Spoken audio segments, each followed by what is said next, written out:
All right, let's take a look at the actual tool set. All right, so let's open it up first. What you do is you put it up in the front. You guys can see that. And we're gonna open it up and look how unique and set up it is. All right.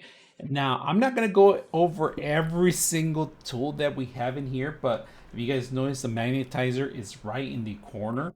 And the best thing I like about this tool, I'm gonna tell you how solid this is.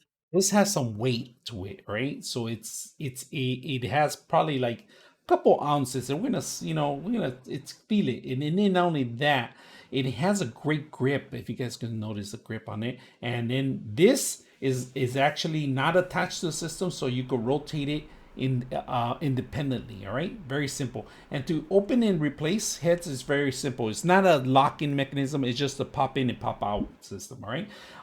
The thing I like about it, look at this, very smooth, very gentle, and every single item in here has a long extension, so you have an extra space in there in case you have something that you have to go in through a system and remove and replace. This is a really good item.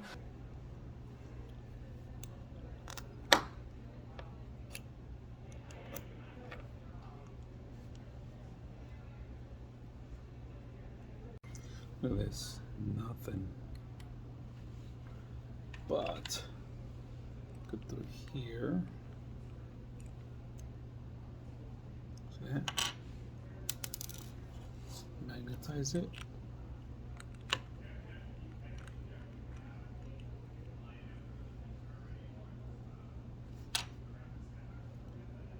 These back.